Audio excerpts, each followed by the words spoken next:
Got all I need life. What's up, guys? Thanks for listening in again on the Shetler Show.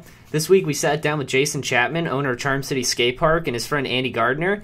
We discussed Interstate Video Magazine, skating the Brooklyn Banks with Chad Muska and filming some clips for Interstate, his introduction to skateboarding, creating Brand and Novak documentary that's actually been in the works for the past 10 years and will be coming out soon, so definitely keep an eye open for that. We talked about Jason's early sponsors, opening a skate shop, and then eventually a skate park. We also discussed the city of Baltimore, The Wire, the TV show, meeting David Simon multiple times, hosting contests and starting Maryland AM, and skate lessons. And Jason and Andy Gardner, they just happened to be podcasting from Bam Margera's house, who woke up from a nap halfway through here and ended up coming on, and we got to talk to him about his family, his early sponsors, joining Element, some of his views on social media, and music and performing music. So this episode was really sick. You guys are going to love this one, so sit back and enjoy. Before we launch into the episode, I just want to quickly mention a few things we got going on. On Saturday, September 8th, at the Edge Indoor Skatepark, we'll be hosting the All I Need Fall Brawl contest. It's going to be 3 different divisions, all jam format. There'll be 14 and under, 15 and over, and a ladies jam. Be sure to mark your calendars and come out. Edge contests are always a super good time.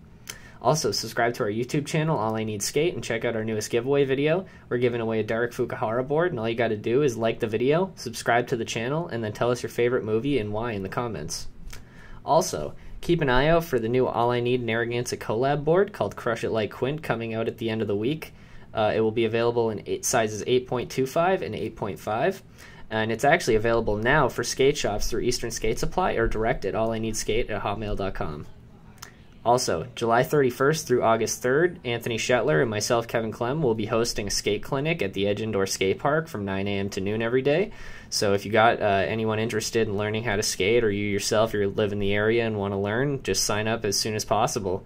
And last thing, we got 6 Shetler Show mugs left. It's available on allineedskate.com, so if you want one, get them before they're gone. All right, guys, enjoy. I'm hyped to link this up and is making this one happen, man. Yeah, this is cool. Did you get my text about Bam? Yeah, I did. You were saying he's like, he's got his kid. I saw him, actually. He was just in Taunton recently. Yeah? Roll for Rob. You know about that? Oh, yeah, I never get to go, but I want to every year. Yeah, it was pretty epic this year. They had the barrel jump outside, and then they brought a launch ramp out, and it was pretty hectic. Cool. You want to spark that thing? It is. Nice. All right, so let's start at the beginning. So we got Jason, and you said Andrew? Yeah, Andy. Andy, what's up, man? So you guys, tell me about your venture together. Actually, it's a good one. Nice. So I was doing Interstate, the East Coast, when we tried to really make a East Coast video magazine happen, but that's like a super tough to get that many people together and make it profitable. And at the time, digital stuff was starting to happen, and it's a tough one, but it's whatever. This is awesome. So I had all these camera dudes up and down the East Coast give me footy, and Andy, I was like, I'm going to Tampa Am. I'll pick you up on the way down. Yeah, I was living in North Carolina at the time, just filming, submitting footage to different people, and I think we met the year before at Tampa Am. Yeah. And started submitting some footage to Jay, and working together on the Interstate stuff. So I go to pick him up in Greensboro, and he's runs out with all his bags and a giant, not a fucking laptop. He runs out with a CPU and is like, go, get the car. She's crazy. She's crazy. And he's bailing with some girl, and she was chasing. Yeah, I had my desktop. He had a straight up tower with him under his arm. Wait, so you're just trying to escape from a chick? He was fucking. I'm picking him up to go to Tampa. He's bailing, dude. He's later, chick, I'm out. Yeah, it was. I'd say one of my more fiery relationships that I'd had, and it was just kind of. That's one way to do it. That definitely will get the job done. Hey, I love you, but not that much. I gotta go. So he went to Tampa with me, and then just kind of never left. He came back to Baltimore with me, and he stayed at Charm for a while, and he lived at my house for a while and worked at Charm. And we did the video magazine for as long as we could, and then it just changed. The whole digital media, everything just changed and didn't work. So then we and we just kind of put that on hold. He got other job and stuff and whatever. So yeah, That's but Muska, one of our like most amazing moments doing Interstate was Muska. We were at a trip in New York with Rodney Jones, who rode for PAL and everything. Did you say Rodney? Yeah. Yeah, such a legend. Yeah, Rodney. There was like 5 or 6 of us. We were up in New York just skating, filming, just going around everywhere. I think we hit the seaport, and just doing the New York trip, and we rolled up to the banks. And Rodney knows Chad, so it was he made a little introduction, whatever. And we're like, fine, do you want to skate this rail? Well, okay, so the best part is we're rolling up to we went to the banks, and there was that little that kind of DIY handrail that was there down the stairs for a while. It was like a skate park rail. It wasn't the original rail. It was like a square skate park rail. I remember. Yeah, Exactly. it was perfect. It was Yeah. so good. So we come up on this dude, and a friend of ours, Justin, who was there, is like, who is this Axl Rose looking motherfucker, and why is he trying to beat the Muska? We're like, dude, it is Muska, dumbass. He's trying so hard. It actually is him. Yeah, he's doing a good job, man. He's pulling it off. Okay, What was he trying? Nose blunt? Tell me. no, whoa, hold on. We gotta get to the tricks here. Oh, okay. We roll up to the top, and we're like, hey, you want to film some stuff? And he's like, sure, yeah. And Roddy's like, this is Chad. And we're like, yeah, cool, awesome. He does front 50. Okay, I guess I gotta tell you what he's wearing first. He's got his bandana on. Nice. He's got white swishies, up mid-chin swishies. Yeah, hell yeah. He's fresh as shit. He's Muska. Oh, white. They're white. They're white swishies. He's got a stash pocket on him for sure somewhere. Oh, yeah.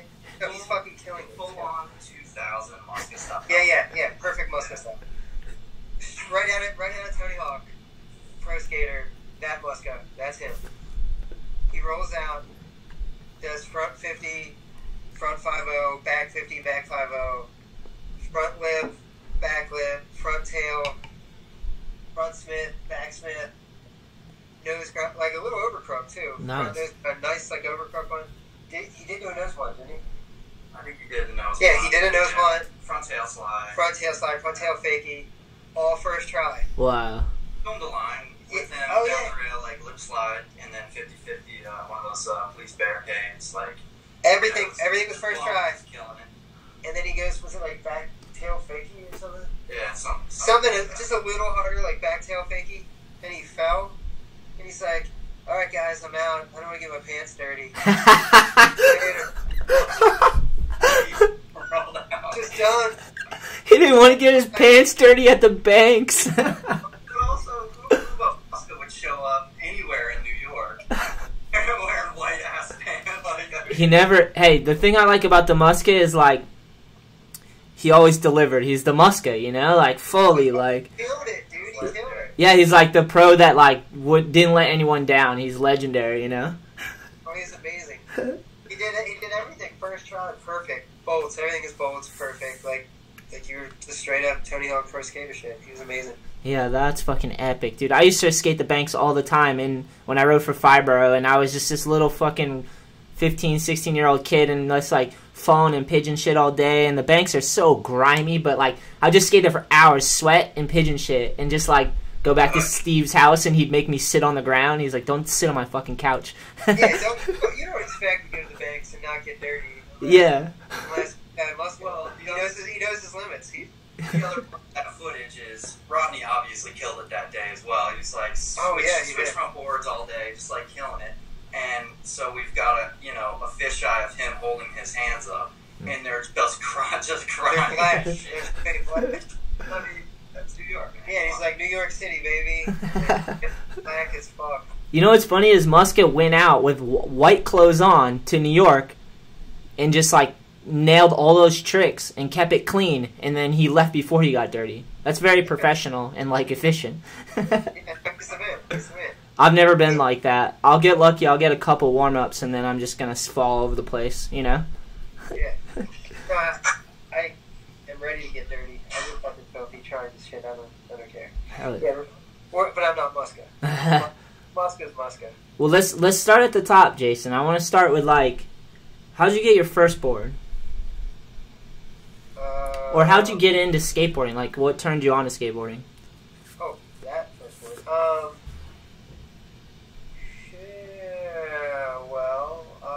Yeah, I guess Back to the Future, like everybody. Nice. Marty. Yeah, Back to the Future, Marty McFly. Dude, Steven Spielberg changed so many lives, he doesn't even know. Yeah, and his movies are sick, too, like E.T. and stuff, and, like, he's made some classics, you know? So, yeah, I got a skateboard, and, yeah, I loved it. I never stopped, ever. And then I got lucky enough. I started kind of late, actually. I was, like, 15, and there was little kids up at the school near my house, and I'm, like, this old-ass kid, and I'm, like, hey, how do you guys ollie? And, like, little-ass kids, I'm, like, how do you ollie? But this was like a 1983 big-ass Caballero with big fishtail, and it was huge. It was massive. I was 1 year old in '83. Yeah? Nice. Oh, so this is probably 86 when I started skating. Oh, word. Sick. Yeah. Because I used Hocus Pocus as my, like my measurement of time. That H3 video, that was 1988, was 1987 was Shackle Me Not, 1988 was Hocus Pocus, and that, like, you know, that changed everything back then. Yeah, that's sick. That got real. That's sick to remember it through video. Like, that's your that's the decade. Yeah, it's cool. And I got lucky because so I got hooked up by this shop called Sports Elite, and Bucky rode for him, and, you know, when I have Bucky in our town, he was the fucking man. And Bucky Lassick. Yeah. What town is this? Baltimore. Damn, that's sick. Bucky's so good at skateboarding too, right? Yeah, so he would get mad at me because he'd go to California, and he'd come back, and this is like, so a video would come out like every 2 or 3 years, like a big good video would come out every 2 or 3 years, but he would go to California like all the time. So he'd come back, and I'd just be like, what happened? Who's doing what? What's going on? What's up? What the fuck? What happened at Tony Hawk's house today? What's going, like... Yeah. Just what tricks... Because things would change, like, he'd come back and be like, this is a pressure flip. This is what everybody's doing now. You gotta start doing these. So we'd have, like, the ins, and we'd be like, know what's happening before it's, like, what... It was really spreading to the East Coast. Bucky knew he'd bring us all the hot, juicy shit that was about to happen. Yeah, he's a traveler. That's nice. It's good to have that connect. Yeah, no, he was the man. And he's cool as shit. And he's super talented in everything he does. So he was, like, always hooking it up. Always taking care of us, letting us know what's going on and everything. But I'm sure I got on his fucking nerves because I was always, like... I just needed to know. He knew. I needed to know. Tell me what's going on. That's sick. I've been like that. Fucking obsessive about skate culture and fucking the stories and what's going on and all that stuff. Super obsessive. Yeah, he was amazing. And that's kind of how, like, and what Andy and I are doing now is we're working on the documentary that I'm making. I've been doing it for like 10 years, but it's coming to a conclusion now. And with Andy's help, I'm really pushing forward with it. It's about Brandon Novak, who was part. He wrote for Sports Elite too. He was part of our little circle of everybody who knew. Yeah, I heard about this. Yeah, so he wrote for Powell, and then Mike B kicked him off because he caught him with drugs. Novak was like, "Fuck, I don't even care about skating anyway. I'm just a fucking straight love heroin, dude. That's my shit." Yeah, gnarly. And then Bam tried to rescue him a couple times, and well, a million times, and then finally, after like 20 years of being a heroin addict, Novak is clean for 3 years, and he's killing it. Wow. He's saving people's lives and doing all this cool shit, and just really just crushing it. Yo, that's such a trip. It's sick to see someone rebound, though, you know? Oh, yeah, and you know what? He's really lucky, because we've had countless people die around the shop, or, everywhere. Just opiates are in full swing everywhere. But he got lucky because fentanyl really wasn't a thing when he was using, like, hardcore. And he was into fentanyl. If he got a whiff of fentanyl now, I'm sure he would have been dead. Yeah, that shit's gnarly. I haven't heard much about it, but I've heard it's gnarly. It's a synthetic opioid that they're adding to heroin that makes it stronger. And I guess the big thing is with it, like, if you take a normal dose, then you're good. But if you get one of these with fentanyl, then like it's 10 times stronger than you used to. And people, especially in Baltimore and all over, are just dying everywhere. And like I think what Jay was saying was that like it's only really been more predominant over the past couple years. And you know, if it was around during Novak's day, you know, he most certainly would not be with us anymore. So. Yeah, and if people hear about it, they flock to that shit. So if they're like, if they hear somebody's got it, they're like, oh yeah, fuck, let's get it. They got the good shit. So Yeah. But then we don't kill them. They don't even care. They're like, they just want to get that. Yeah, that's not sustainable. That's what sucks. Is like it's not sustainable, and it's like I don't even understand the logic because I guess it might inflate their profits in the short term, but they're killing their fucking user. It's nuts. yeah, that's a good way to say it. Killing the user.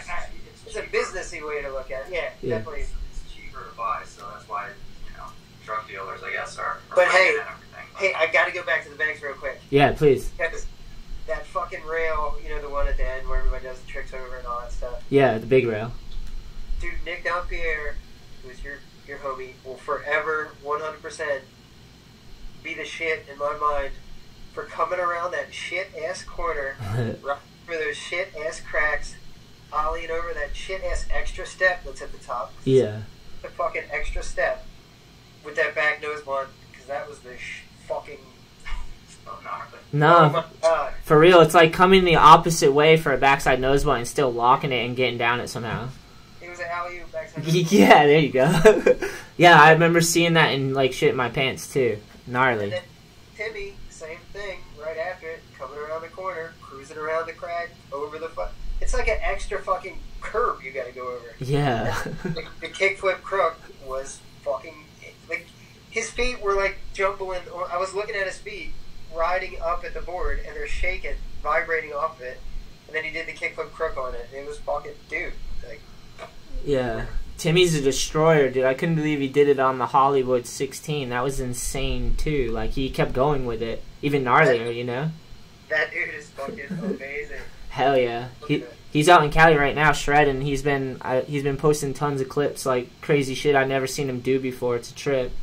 Really? Yeah, it's good to see Timmy, like, healthy and skating hard and, like, it's rad. Yeah, he's awesome, dude. Hell yeah. Okay, so let's move forward a little bit. So did you, Jason, forgive me for my ignorance, but were you sponsored? Did you have a shop sponsor or anything like that? Oh yeah, so Sports Elite was the shop I rode for. Oh, that's right. You said that. Yeah, then they kind of went under, sort of, and then I rode for Reach for the Beach, another shop. Then I was getting stuff from Betsy at New School. So right when they stopped being at Alva, and it was like they turned into New School. Nice. So that they were sending me stuff. That's sick. But I didn't think, like, we talked about some money at some point, but I didn't think that was enough to, like, live on. I mean, I was only 18, but I was like, I don't think you can survive on that. So I just wanted to open my own shop anyway and support Baltimore and do something in Baltimore because I love my city. What age did you open your shop? So I worked at a pawn shop for like 2 years. Nice. I worked at a pawn shop for 2 years, and I saved all my packages. And New School would send me like 4 boards, and I would take them to my local shop and trade them for. I would keep 1 New School board so I could rep, do my job. Yeah. And I would trade the other boards in for blanks. Nice. You would give me 2 blanks for every regular board. Oh, you doubled up. So, yeah, dude, I had like 6. I had like six blanks for every package. And I had, when I opened my store finally, I had like 20 New School boards and like 400 fucking blanks on the wall. What? I've been saving for like 3 years. So it took me till like I was 23 or 4 and I opened up a real small store, and then there wasn't anywhere for us to skate. And then I moved up the street and got a shop that had a basement deep enough that we could put a triple spine ramp in. What? Sick idea. Yeah, it was really cool actually. I really liked that. We had so many people come through. Like, P-Stone was there a lot actually. Hell yeah, P-Stone shreds, man. Yeah, because him and Rodney always had the connects from Rodney living with Eddie McDonald for a while. Oh, sick. So whenever Rodney was in Baltimore or Preston was anywhere near it, he would come through, and it was cool. Had a good time with him, and a lot of people came through. And then we started to outgrow it, so then we moved up the street to the big park that we still have now. Hell yeah, that's sick. And how long's the shop been open?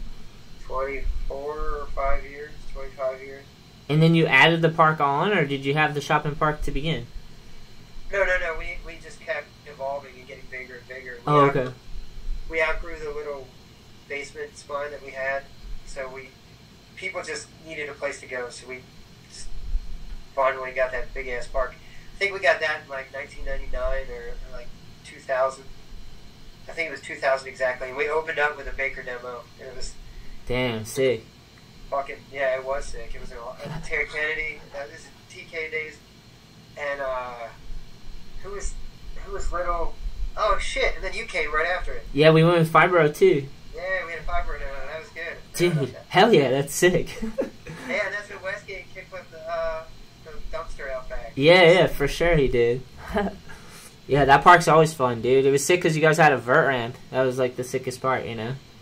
Yeah, so, yeah, it was good times. We just kept growing, and then I opened the Mason-Dixon one now, and I think I'm about to do one in Virginia. I've been working on it with somebody for a while, and we'll see how that goes. Because D.C. really doesn't have anything, but you have to deal with the traffic pattern, and, like, getting people out of there is pretty fucking crazy, and I mean, you have 495 that circles it, but shit, I got this new girlfriend out there. I'm definitely down to spend time out that area. Hey, 2 seeds at once. And she's rad. That's sick. She's gonna be in the Wonder Woman movie, the second one. This girl's cool as shit. Really? Like the actual movie they're making? Yeah, they're making it in DC right now. No shit. Wonder Woman 1984. Are you dating Wonder Woman? Is that what you're telling me? I like this girl better than Gail Gadot. Nice. Alright, hold on real quick. Let's go. I'm going to go through some of our notes real quick. Okay. KK, what do you got? Read something off. We're making the intern work today. You got weird laws. Yeah, give us that. Baltimore weird laws. Came across this online. So the first one is that it's illegal to throw bales of hay from a second-story window. Any truth? I have been known to throw a bale of hay through a second-story window like a fucking G. I don't give a fuck about them bales. Fuck your bales. Cool. It's cool. I think you get $5 if you take a rat scout down to City Hall, too. and definitely Murder as many rats as possible. Yeah, I fucking hate rats. And no oral or anal sex is both illegal in Baltimore, too. Well, it's not cool? How do they police that one? That's not a good one. It's cool, but I'm just saying, I don't think, yeah, and that's what I said. Honestly, that's the first fucking thing I said when I heard that law.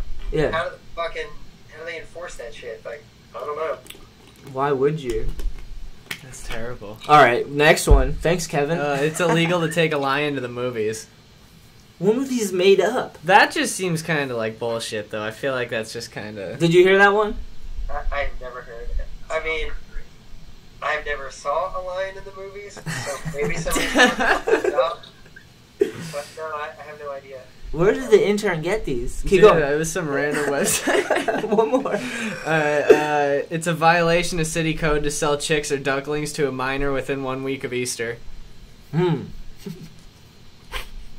There's some hardcore chick trafficking going on in Baltimore, for sure. Yeah, you think? Second season, they got that whole crate full of chicks. Oh, gnarly. From Russia. Those chicks were hardcore. Oh, hey, I'll tell you a wire story. I got some great wire stories. Alright, go ahead, nail one. So, so actually, okay, so, David Simon, he's the producer of The Wire. They came to me and they were like, hey, we don't have any money, but we want to set craft services up in your shop. We're shooting a scene across the way. Is it cool if we do that? And I'm like, yeah, fucking cool, whatever. So they set all the, we moved all the racks out of the way, and we set all their table for food up and everything, and the whole cast and crew of The Wire were in there eating. This is before I really watched it. This is only the second season, so they weren't as big as they were at the time. Yeah. So I'm like, I don't want anything, but the chick who was running it was like, yeah, go over there and eat a banana. Go eat a banana. Nice. And I'm like, sure, I'll go over. So I go over and eat a banana, and I'm talking to some of the dudes and stuff. And David Simon comes over to me, and he's like, do you know what this is for? And I'm like, yeah, this is the catering for the Wire. He's like, it's for the cast and fucking crew of the Wire. Dude. What the fuck are you eating this shit for? You're not part of the cast and fucking crew, are you? Because if you were, I know you are. And I'm like, oh, easy, David Simon. I'm just here to support you guys and let you do this in my store. Yeah. It was a job that I pretty much closed down for you to do this for no money. It's no big deal. It's cool. I'm here to support. But now I don't even want the fucking banana. They keep pressuring me, peer pressuring me into eating this banana. I do not even want it. Here you go. God damn it! Ruined a banana for you. Yeah, David Simon was fucking vicious as fuck, dude. Okay, cool. So I'm like, yeah, I'm never gonna watch this shit ever. Fuck that shit. I'm done. I'm never gonna watch it. So, of course, I watch it. It's fucking amazing. And I become friends. I visit the set a couple times. My friend Jimmy works on there. He's cool as fuck. And we would go to the set of The Wire a bunch. And we become homies with a lot of the people that were on it. So I go to the rap party. And I don't know if you ever heard of Homicide, Life on the Street. No. So before The Wire, there was a show called Homicide. It was on NBC. And it was supposed to be just as edgy and raw. And David Simon wrote a lot of it. And he's a pretty cool fucking dude. He's a great writer, if not a okay dude, but writer. But Fair enough. Yeah, I go to the rap party for The Wire, and he's there, and I'm like, David Simon, what's up, bro? And he's looking at me. He knows who I am, and he's looking at me, and I'm like, I just wanted to say, I've just finished watching all of Homicide, and you did a fucking great job on it. You really fucking banged it out. And he was like, what? The fuck are you? What? This is the rap party for The Wire. Maybe you've heard of it? The fucking Wire? You know, the best show to ever come out of Baltimore, the best show on TV. And I'm like, you don't have to sell me on that, David Simon. I fucking know it's the best shit ever. It's amazing. But I'm just saying, not everybody here is going to fucking toot your horn about what great job you did on Homicide, which was your beginnings in TV. You know, like, you fucking killed it, man. You did a great job. I was really fucking stoked for you, dude. You really did a good one. He's like, yeah, whatever. So I see him. Take a compliment. God damn it. Take a compliment. Yeah, fuck, right? So I see him again. And I'm like, David Simon, I got my camera out. He's at this festival that we're at filming. You're committed. Yeah, well, I just finished filming with John Waters. You know who John Waters is? No. He made a whole bunch of movies like Serial Mom and... What's that one he made with Johnny Knoxville? Yeah, he made Hairspray, which is super famous. I've heard of that one. That was a play. Yeah, he's this really, like, quirky, awesome dude from Baltimore who's really famous. He's done a bunch of shit. He's just the best dude ever. And we just came off an interview with him, and I was like, for the Brandon Novak story. And I was like, I'm going to fucking do one with David Simon, dude. You have so much to offer. Let's fucking do this, David Simon. And I pull out my camera and I'm like, David Simon, give me just a fucking blurb about Baltimore and drugs for my Novak documentary. And he's like, I don't know who the fuck Novak is. And I'm like, you don't need to. You know Baltimore and you know drugs. Just give me something about that. And he's like, you want me to be in your documentary? Do you want me to call fucking HBO? You know, the people that made The Wire? Jesus Christ. Dude, I know you made The Wire. I know you're amazing. Please, just give me one little fucking blurb about The fucking Wire. Because you're amazing, The Wire. And he's like, call HBO. And I'm like, all right, fine. So I see him again next year, same fucking thing.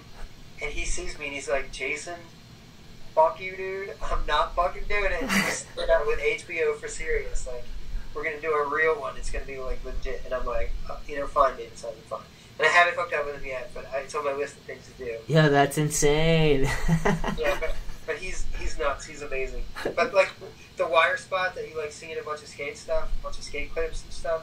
Yeah. Like that spot's legit. And I used to be on set with those dudes there a bunch, and they're all like super cool. Like everybody who was involved with that shit was real. It's good. It's fucking go watch The Wire. Support David Simon, everybody. Nice. Hell yeah. It's the shit. Well, let's talk about Brandon's now. Like, how did that come to be? Like, how long did they film for it and all that? For Brandon's? Yeah. So I started literally like 10 years ago. We were filming. I wrote this movie script sort of thing too, but I had this guy who came in and he wanted to finance everything. And one of the side projects was a Brandon Novak documentary. And Brandon's like this fucking rad kid who's. He wrote for POW. He turned it down. Then he wound up on Viva La Bam and. Bam had always tried to take care of him, so he invited him up to his house to get him clean and really pushed him into like stardom or household. Like a lot of people know who he is. He was on the Jackass movies and stuff, and he's been in a lot of shit. They just had a TBS show a couple years ago that was pretty rad. Bam's Badass Game Show. So they've done all this amazing stuff, and half the time the majority of the time he was on heroin, but Gnarly. like nobody Like functioning. Yeah, like some people knew, and everybody was trying to help him all the time, but I've been doing it for a really long time, and I was filming it it's been like 10 years, literally. And I took, the first time, so I was filming it and formulating it and trying to figure, I want to do the story justice, so I did a lot of research on how to make a good documentary and how to make a perfect movie. And I worked with Joe Franz. Do you know who that is? No. So Joe Franz he was on Viva La Bam and stuff, and he's done a lot of things with PKY dudes, and like he's directed a couple. I've watched his work then. I've seen all that stuff, and same with Brandon. I know his skating. Yeah, so he did. Franz did like he helped with the CKY documentary that was on MTV, and he's helped with like Ming Hangs and a couple of Bam's movies. He's helped him with those, and he used to film a lot of the stuff for Bam. Like he was a pretty good filmer. Nice. So I work with Franz, and I've been really fortunate. Bam has been really good to me. He gave me the rights to a bunch of his stuff, and Element gave me the rights to some stuff. And Bam, thank you. Look, there's Nikki. There's Bam's wife. She's awesome. She just had a baby. Congrats. That's epic. Thank you so much. I appreciate it. Okay. Yeah, how's he doing? Is he still napping? Is Bam still napping? All right, so we're gonna go wake Bam up in a few minutes. But yes, we've been working with him with like Bam gave me the rights to pretty much everything he ever made, and he's just been super cool, and it worked out really well because at the same time I built a lot of skate parks and ramps and stuff for people, so I came up to Bam's and I redid his park twice for him. Nice. And when I was up here, it took months because I'm really slow. I am really slow. Extremely slow, but I try to do like the fucking best job I possibly can. And I would come up and I would film a lot of everybody around here, and we would just bro it out, and everybody got super comfortable with me, and we did a lot of filming for the documentary. And in the middle of all that, I was looking for the end because Brandon was still like swearing to everybody he wasn't using, but he was still using, and I wanted the end to be, I don't know if it was like him going to rehab and he came out clean, or he went to jail for a year, and I thought, yes, he's going to fucking clean up while he's in jail, and he's going to come out and he'll be super clean and everything will be amazing. So he got out of jail and he was on Vivitrol, and that's a shot in your ass, and it keeps you from doing heroin for 30 days. Even if you do heroin, it's going to have zero effect on you. It's an opiate blocker. Gnarly. So I was like, yes, this is the future. But in talking to him, he was like, no, I just counted the 30 days down. And then day 31, I would fucking run out and get as much heroin as I can. And then, Whoa, it's insane. Yeah, do it again until he had to take another shot. And then he would lie to people about getting shots.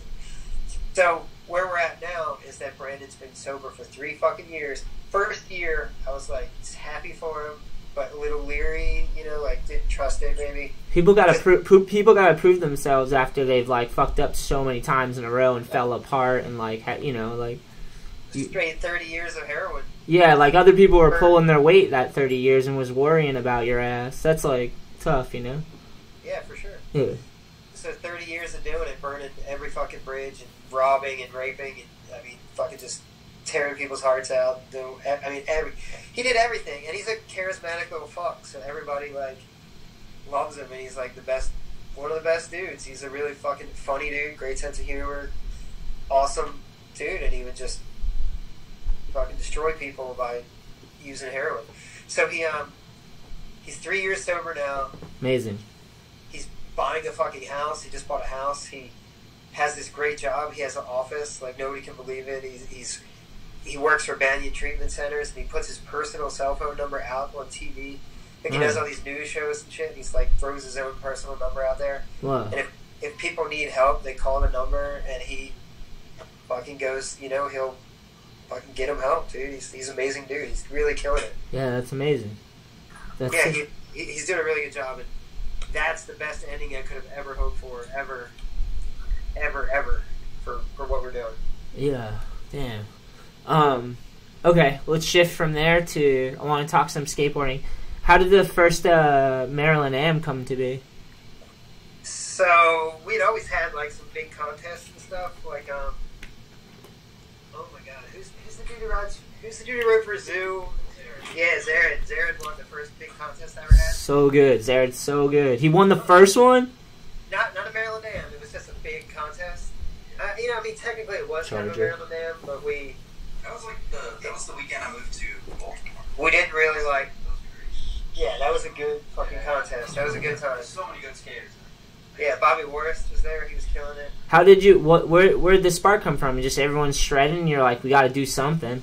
Just Tampa's, I went to Tampa for 14 years in a row. I was like, dude, we could do that. We got a strip club up the street too, man. We can do this shit. We can do this shit. We'll make it happen. I mean, we can't throw any bales of hay out the second story window. Not by law, apparently. I don't know what my intern was doing. Oh, he's knocking everything over. Come on, Kev, get it together, bro. You gotta get that charger going. That light's out, we're running out of... We'll figure it out on the show. We'll figure it out.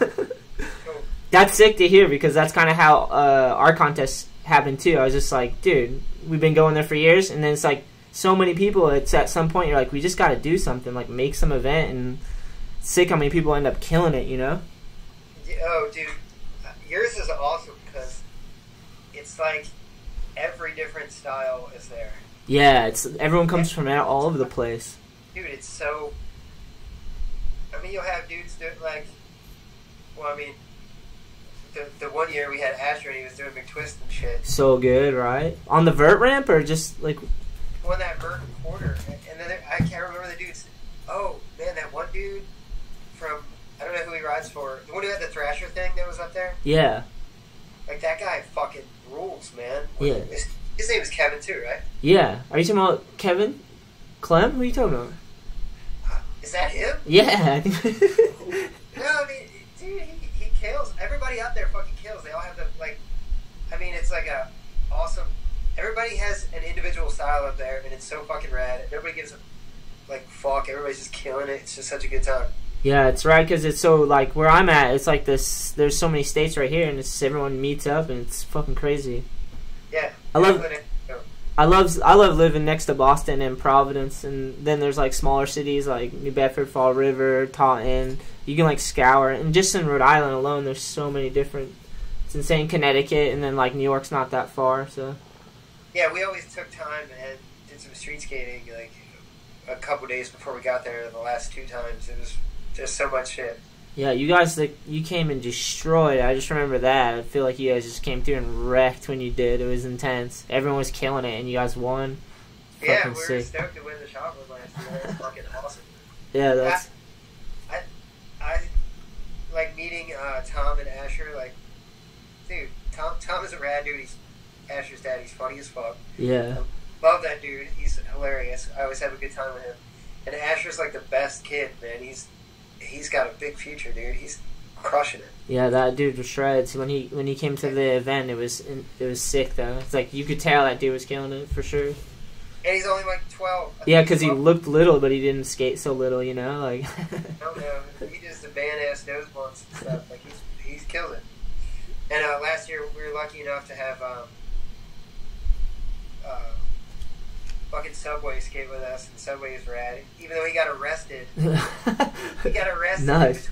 Eats, and was lucky enough to get out of jail to come finish the contest with us. It Damn, was like, sick. He made crazy. it though. At least he made it.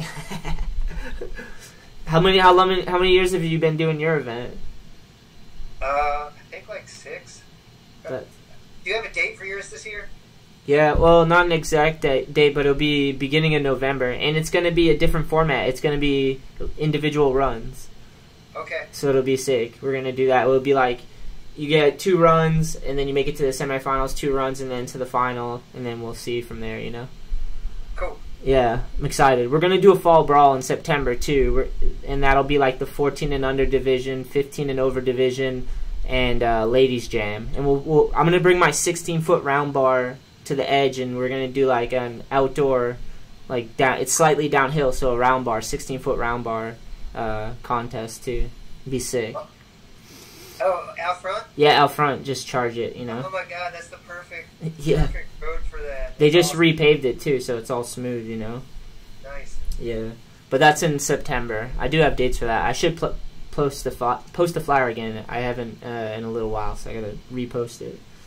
Cool. Yeah, I'm trying to work mine around that, so we can do that same thing again. Like if they win at mine, they can go to yours. Yeah, that'll be sick, man. Just keep me in the loop for sure. It's been fun. I want to come back to the Rising Sun Park too. Is that where it is? Rising Sun? Yeah, Rising Sun. I nailed it, dude. I was happy I remembered that. So it's so like everybody's like, why the fuck did you put a park here? It's because when I was passing from here, right now I'm in Westchester at Bams. So every day when I would work here and then go back to Baltimore, I would pass that warehouse every day, and I stopped through there to.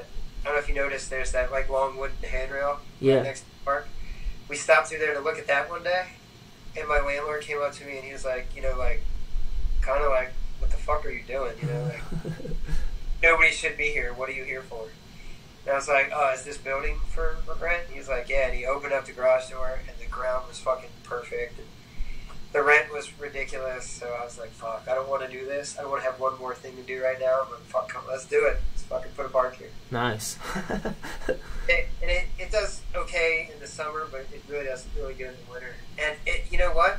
Like Bam and Andy Roy were just there the other day, which is pretty fucking cool. But actually, Andy Roy did a 50 on that, a 50 stall on the top of the, you know, that the big wedge, like the big start bank right there. Yeah. On that sketchy ass rail that we have on the top of that, that's pretty much just to keep people from falling over, not to ever skate. Yeah, just charging it. Yeah, but you know, fucking Andy Roy's gonna do that, of course. So he did a big 50 up there, and that was cool. And then it's sick to hear he's shredding, because like I always wonder about that guy, if he's like got a balance or what, you know. So if people are shredding, they're like maintaining at least, you know. Yeah. So he did that, but like, I don't know if you ever seen any of the footage from Tom Asta there. Yeah, so good. Oh my god, when Tom Asta's there, he fucking just, god damn, he destroys that place. Yeah, that place is super fun. Do you still have the bump to bar and everything? Yeah. So I haven't too much at all because I've been so busy, but I'm gonna tighten the mini ramp up and finally finish it, because this kid Nick Barback, anything I post, Barb was like buddies with Novak and Bam, and every time I post something about anything, he's always like, you'll see it if you look at my post, it says, what's good with the mini? What's good with the mini? Everything. Every fucking, I'll be like, here's me and my mom, and I'll be at my mom's fucking grave or something, I'll take a picture of it.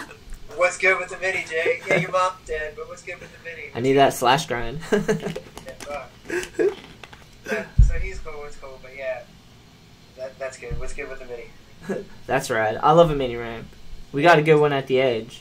We got a few good ones actually. Do you do? That one's different. I like that. I like the spine. It's like the mellow up top dropping into the big is cool. I like that. Yeah, I like the mellow because it's like good to like learn how to pump on, because you have to like really try, because it's mellow as shit, you know. But you can get up it and get down, and like I do like skateboard lessons there on the weekend, and teach people how to like pump the mini ramp on that thing. It's like perfect for that, you know. Yeah, you gotta push. You gotta push, like grind. You know? Do you guys do lessons at your park, or like? We do hella lessons. I got like a straight curriculum I go by too. Oh, that's sick. Break it down a little bit. So stance. Yep. So first thing I do is, so I can't, like, you can't really teach a kid. Okay, so when a kid first comes to you and you're like, what do you want to learn today, buddy? And he's like, oh, I want to do kickflip melons. Pick my boneless or whatever. Like, my job isn't going to be to teach you tricks per se, but I want you to be able to control your skateboard, because a lot of people can't. So when I get kids, usually they can't even control their board at all. Yeah. So I go by stance, making sure that they always go back to stance in between pushes and stuff, and making sure that they push correctly, because a lot of people don't. And then Yeah, I mean, from stance, it's so easy because then you can get them to go right into like tricks, you know. Yeah. If they understand what stance is and that their shoulders control, that your eyes control your shoulders, and if you're looking the wrong way or have your head, you know, looking, you can't do a front blunt looking at your nuts. You know what I'm saying? Yeah.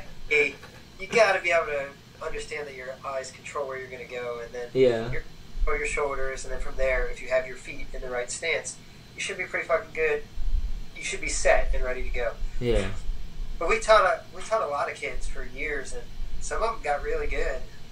Jocelyn Golden, her son, Nice. Jake Golden, he lives in California now. Now he works with Neil Mims, but that kid like does McTwist and shit now, and like Sick. That's pretty heavy. and very flattering, fulfilling that he got so good and stuff. He started with me. That's sick, man. Yeah, I love the lessons. I like it because sometimes you have to just tell them, like, you have to do that 1,000 times. It's like you have to experience it, and like I like the mini ramp because it causes them to be off balance, you know, and they have to learn how to fight it and balance it out and like learn how to lean and stuff.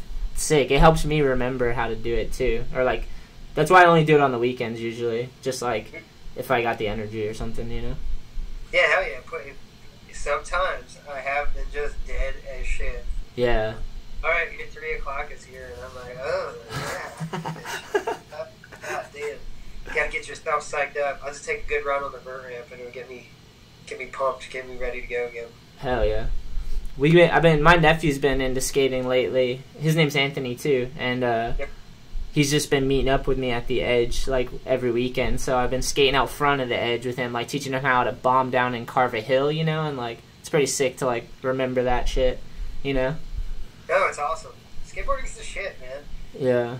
I owe 100% owe everything that I'll ever have in my entire life to skateboarding. I believe you.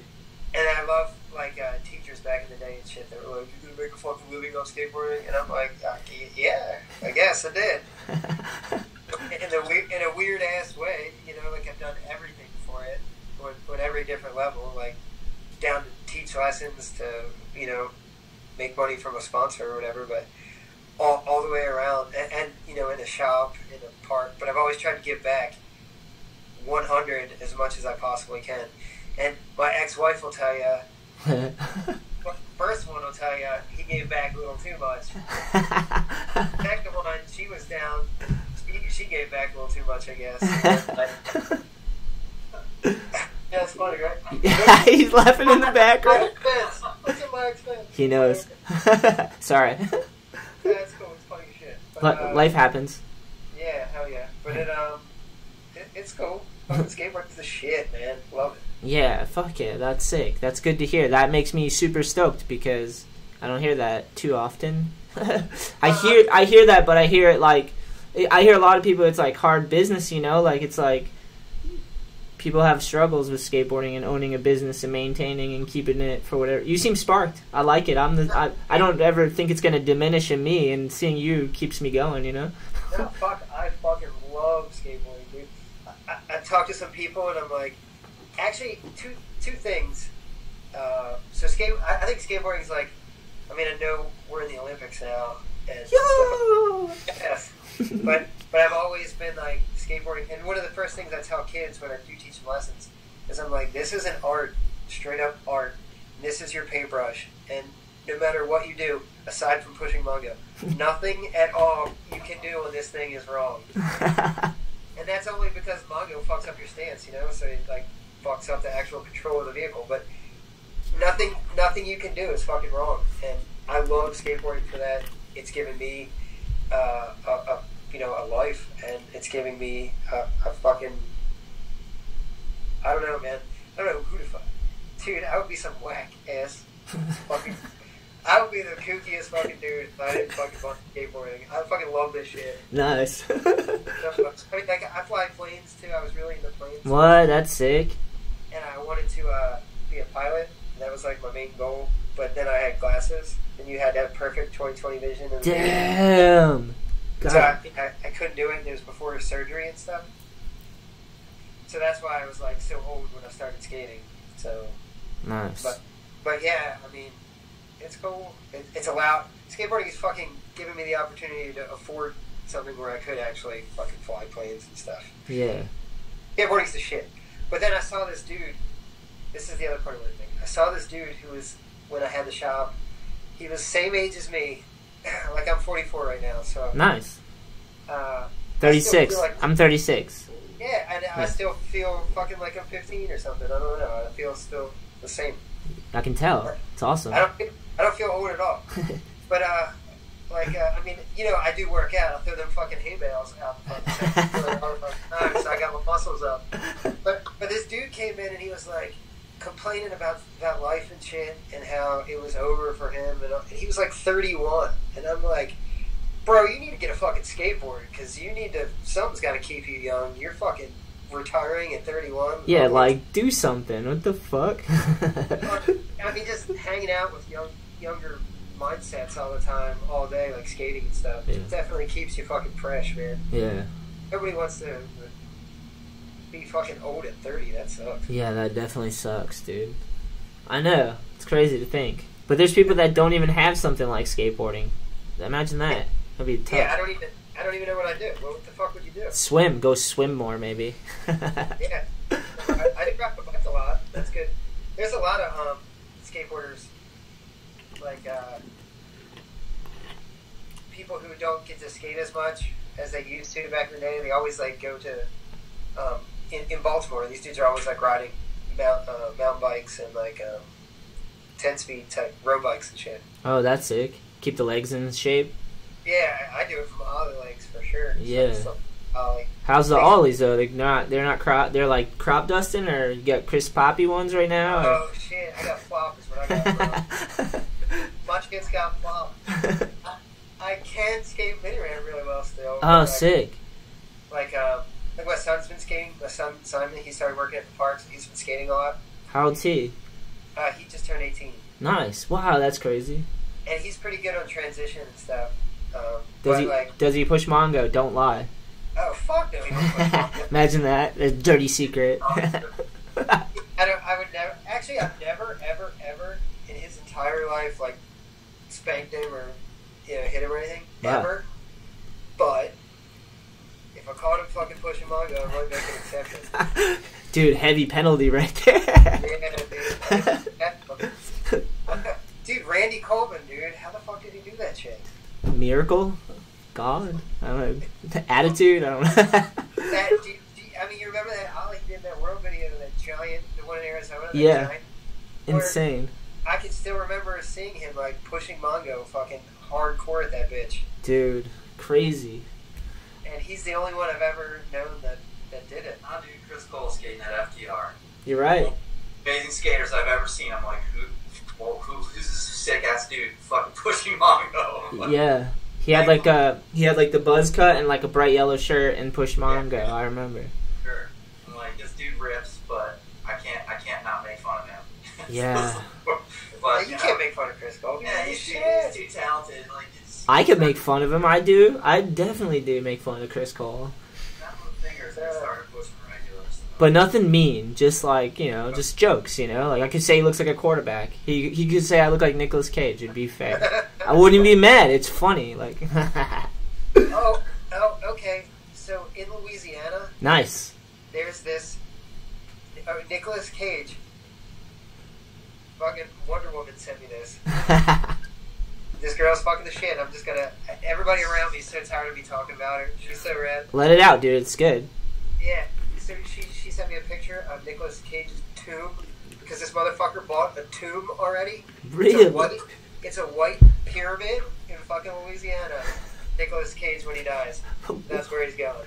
Jesus, that's amazing. You might have just gave that out to the world, though. We're gonna have to go visit it now and check it out. Novak's got this also. Does he? Well, his mother bought him a Oh yeah, no, lot. yeah, his mother, yeah, Novak's mother. That's how bad off he was. Yeah, that's gnarly. That's Went out. It was like, I'm getting old. I gotta buy myself a cemetery plot. But my son's probably gonna die before me, so I'm just gonna buy two. One for me, one for him. That's crazy, right? Yeah, super brutal, man. Like it's crazy because I understand. Like I grew up with my mom. She had a substance abuse problem pretty much till she died, and yeah, it's tough, dude. You like deal with that. It's so insane. I couldn't imagine how it was even tougher for her. Like as I get older, I'm like, Jesus Christ, like I don't know. it's one of the things, and it's one of the reasons why now especially is why we're really wrapping up this documentary, because not only is Novak having a lot of success, he's going around, he's doing speaking tours and that kind of thing, talking about his addiction, his struggles, and helping other people. But because this crisis with the opioids and drugs and everything is so serious right now, this is really the time to finish it so we can show the world his story. Yeah. And get it out there and like make people aware of how bad it can get, but then also, just like Novak, no matter, even if you're at the bottom, you can dig your way out and find success and happiness. Yeah, definitely. It's hard, man. It's hard. Like from a broken family or whatever, or like just having trauma, or like there's things that can like make an impression on you so young it dictates your patterns, like unproductive patterns, you know? Like, I felt like I had to battle a lot of that because I learned a lot just from being a little kid, absorbing everything and seeing like the weird violence, and I kind of like just learned like bad thought patterns and shit, you know? Like, I've like fought that as as I get older, I try to figure it out. Like, I think knowing what you mean and saying what you mean is like important, you know? Yeah, for sure. It's hard. Accountability, because you have to be accountable. You have to say what you mean and know what you're saying, or try to at least, you know, like, and that's like being in control and then moving forward and trying to like build off of that every day, you know, try to get one day under your belt where you're like, this makes sense, you know, like, this makes sense. Yeah, it's hard, one dude. One of the biggest things that I've learned along those lines in dealing with people and stuff like that, as far as like abuse or alcohol abuse or drugs or whatever, is that you 100%, especially with fucking Novak, Jesus Christ, you 100% can't control people at all. Period. So if like dudes, and they won't appreciate it, like if you got somebody to do something, they really wouldn't appreciate it anyway. So there was no like forcing that dude to, like, I mean, I thought about rehab as one of the options, you know, like just saving his life and fucking putting him in a rehab. But it wouldn't have been in time, and it wouldn't have worked because he didn't want it. But when he finally did hit his own, I mean, we were just talking to Bam about Novak's rock bottom, and it's like, what, you know, he's hit rock bottom 1,000 fuck. He's beat his head up against the fucking bottom rock, dude, like, a million times.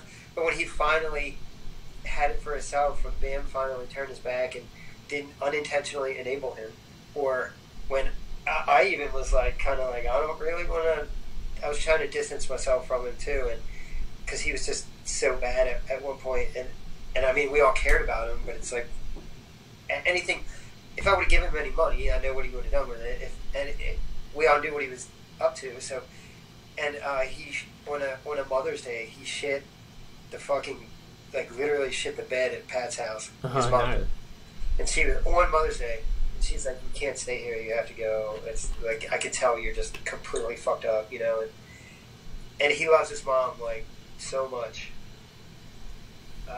that it was just done, you know. It was just done. So, like, not being able to control people, period, and like not trying to, is, for me, it's like very freeing, and I don't feel exhausted because I'm trying to, you know, I did it thinking I was trying to care about everybody all the time, but really it was just trying.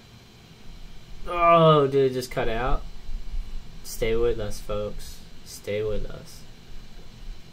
Back, dude. We lost each other for a second. And we're back. And we're live.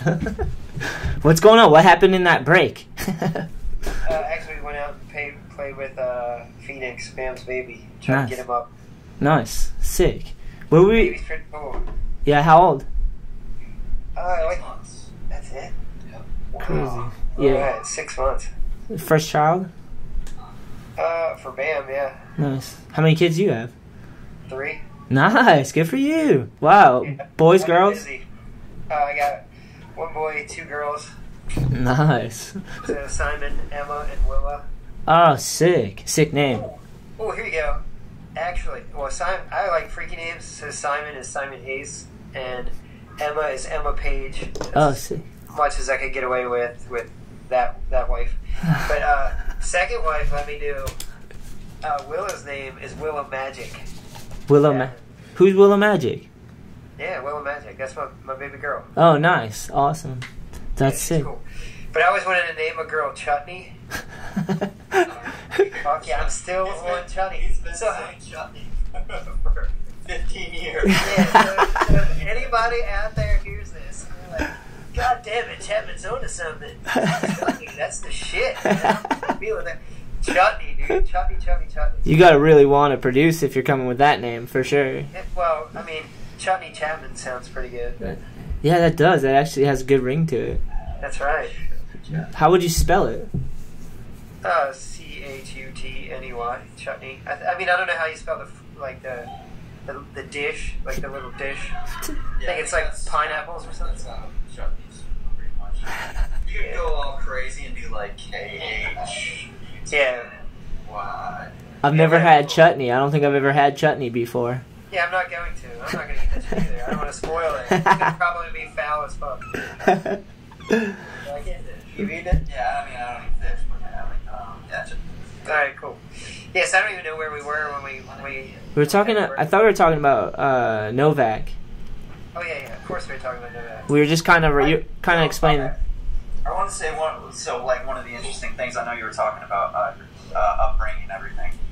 I always found it really interesting. Most of my friends growing up, including me, and most of the skateboarders that I know, it seems like, I don't know if skateboarding draws people who have like not necessarily come from broken homes, but just come from because we don't choose football, or we don't choose like I feel like I don't know. We're outsiders. That's what it is. Yeah, it's fine. Well, for me, it was like something that once I got a skateboard, like my friend gave it to me. I didn't like need a coach. I could skate on the sidewalk. Like it was something you could have to yourself that you could just like put energy. I would go out and just throw my board around, like, and have bad days and just deal with my issues. And then like some days I'd be killing it, you know. Like this is like a way to express or whatever yourself.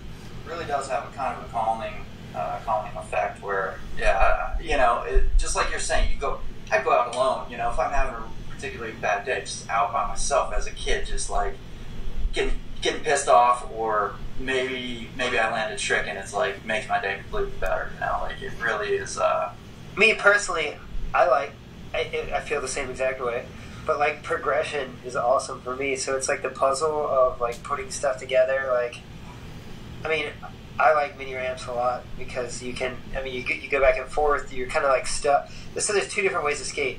Like you can skate like spot seeking stuff, like Ricky Ola stuff. You know, like he's always out just cruising and killing and doing whatever. You know, like he's the spot seeker and he kills it. Or then there's like you build a spot and then you just work the spot. You know, trying to figure. I like the progression of just. On a mini ramp in particular, of like just going back and forth, and like you've got the next wall's coming up, so it's the same. You've been there fucking before. You better do something new. You know? Yeah, I like the pressure. Yeah, like just working on something new, progression. I just really like the progressive nature of skateboarding, and that kind of works into my life too. You know, so I try to progress in life too. Yeah. You know, like when you're banging your chick out, and you're like, "Yo, chicky poo, we did this shit already once before. Let's take it up a notch." Hot sauce. Time for hot sauce. Yeah. Like, what's illegal in Baltimore? We gotta start. And I'm not talking about the hay bale shit either, baby. We gotta raise the stakes. I like skating because it gives you balance. Like it helps me find balance. It's amazing to see little kids want to kind of challenge themselves because skateboarding is not easy. You know, it's like it's hard and you can get hurt if you don't pay attention and focus and apply yourself. Like it's just a piece of wooden wheels, but like the human adds something to it. You know, it's cool to see people express themselves differently. It's sick that skateboarding's so open nowadays too. Like it wasn't always like that. It was like no. It was way crazier. You know. No, I like pressure flip days. Holy shit. If you didn't do a 720 pressure flip to 5.0 to turn it around to switch crook and fakie shove out, you know, like you weren't. Fuck you. Yeah, exactly. And then like, so I guess that was like the end of the New Deal days, like when the New Deal video. New Deal's so sick. Yeah, dude, Paul Schmidt's my homie. I love that dude. Oh, hell yeah. He was on the show. He was? Yeah, he came on early on. I think I met him at Surf Expo, and we recorded in the Surf Expo, and I think it was so loud, but I'd have to go back. That was, like, many episodes ago. He's the shit, dude. Like, I really like Paul Schmidt. I'll call him sometimes. We'll just talk for a couple hours, because we kind of agree on the way skateboarding. You know, we just like skateboarding that much, and we're he's a pretty creative dude. We talk a lot about like the creative aspect of skateboarding and like wood and manufacturing. He's like, dude's the fucking shit. Yeah, he's obsessed. He's obsessed for sure, right? Yeah, I also love Danny Way. Danny Way was my hero, like absolute. Like Bucky's, I've always loved Bucky. He's always been my hero and the man. But above like that was Danny Way was my my skateboarding hero. He's a legend. The shit. And then I met him in Vegas, and he was so fucking cool to me. So cool to me. Double hammer. Do you know who Renee is? Yes. Hey, right? So he was with Renee. Hilarious. And they were leaving. That dude was going to go get married. And I was in line at the taxi, and I was just like, later, Danny, see you, have a good night. And he's like, wait, I got to go say goodbye to Jay. And he came over, and I was like, what the fuck, dude? You're the shit. That's sick. He's just super cool to me. Great dude. Just, man, like, you meet a bunch of people in skateboarding, and some of them are total douchebags. He was the shit, dude. No, yeah, I've had a few pros not disappoint, and you like meet him, and you're like, the man's as sick as the myth, like. Yeah, he was the shit. Danny Way was the absolute nicest dude to me. He was awesome. I wonder how many surgeries he's had. Yeah, fuck. Gnarly. I wonder how many Great Walls of China he jumped. Yeah, because he's done some insane shit on, like, next level. Like, remember Bob Burnquist jumping out of helicopters? That was pretty crazy. Yeah, he did the Grand Canyon. Or Danny did that, too, I think. Yeah, that was gnarly. This thing was amazing. Yeah. It was so far. So insane. Crazy. Yeah. Yeah, remember the King of Skate thing? I think so. What was it? It was like Bob Burnquist was in it, Danny Way. Not Danny Way. Bob Burnquist was in it, Mike Vallely, Tony Hawk, and it was like a pay-per-view thing called the King of Skate. Oh, I don't think I've seen it, dude. It sounds amazing, though. Look at so Bob Burnquist did the loop switch, and he took the top of the loop out. Oh yeah, I remember that. Wasn't that a cover of like the Skateboard mag maybe, or one of the magazines? I want to say. Could be. Crazy. He did that, and then Mike V ollied like 7 fucking buses. I remember that. Yeah. 7 buses. I think about that, like it's like not even like during the King of Skate thing, like people didn't give a shit about it. Yeah. I'm like, he ollied 7 buses on its own. That's insane. Yeah, like they had some big giant ramp set up for it, What, did they just pad him up in like Evel Knievel style? Like, I don't even think he was wearing pads. It might be. He just fucking. Is it on you? Can you Google this? See if we can find that. Do you know if there's video? It must be online. Oh yeah. He'll pull that one up. That's amazing. Yeah, King of Skate, Mike V. He ollied like all these buses. And then like played with the Rats like afterwards, like they were like playing music, like right after. That's sick. That's hectic. Sounds awesome though. Yeah, I don't know. I think about that a lot. Like, it wasn't the most like extreme thing or whatever, but I don't give a shit. It was 7 buses. He ollied it. I got plopped, dude. That's fucking insane, dude. I'm not trying 7 buses. You can pad me up and hug me, but I'm not doing it. Not nowadays. I'm with them. I could take the helicopter, and I'll get on the helicopter and take it over the buses, and then get off on the other side. So I'll be like killing all kinds of birds with one stone. That's sick. That's sick that you can fly. Like, do you have a license or? So I'm working on my pilot's license. You need like a lot of hours. It's like 10,000 hours. What about with your eyes? Would you do a surgery? It doesn't matter. I'm not flying fighter jets. I'm just flying Pipers. Oh, sick. I like Pipers. Pipers are the ones that have the wings on the bottom, not the top. Okay, yeah. A Cessna generally has the wings on the top, and Pipers.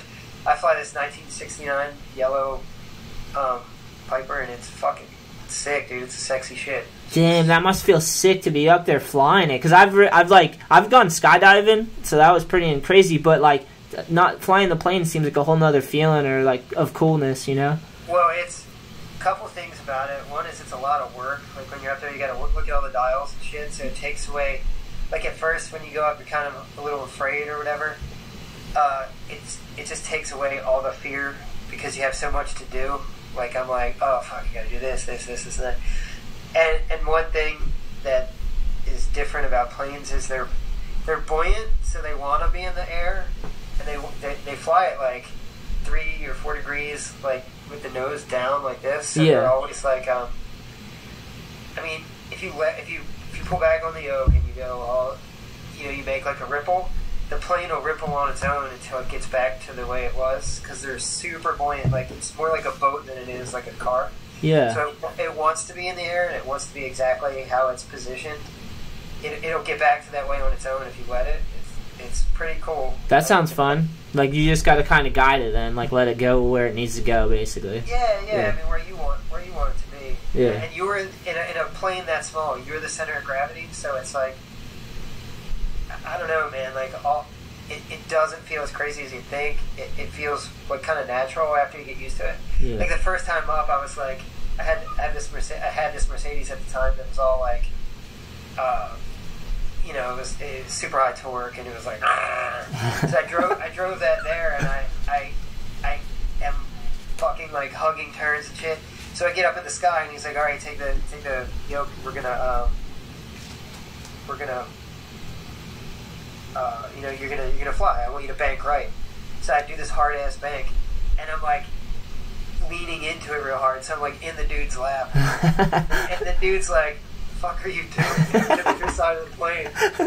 I'm like, "You're cute and all, but I'm not going for you, bro. I'm just leaning into the turn." He's like, "You don't know how to turn?" Yeah, he's like, "Nah, you are the center of gravity. You could have a cup of water in your hand and do this shit. The water wouldn't spill. Like, you're cool.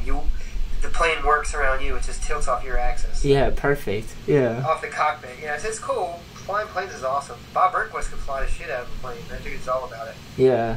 When I teach skateboard lessons, I kind of get the kids pushing down the hallway and learning how to carve both ways, and then I'm like, "You're the pilot, dude. Go for it. Like, swerve around." Like, it's just kind of like, you're the center of gravity. You're controlling that thing. Yeah, totally. They get stoked when they can finally like push around on that, make every corner. The cool thing about the Edge is it's like 30,000 square foot skate park, so like, and you can do a full lap around the whole park basically, and just over pyramids and just learn to push, and like, it's so fun to do like a victory lap. I call them victory laps too. Yeah, teaching a lesson's awesome, man. I love the future, you know. Yeah, hell yeah. How big's the park? How big is your park in Baltimore? 30,000.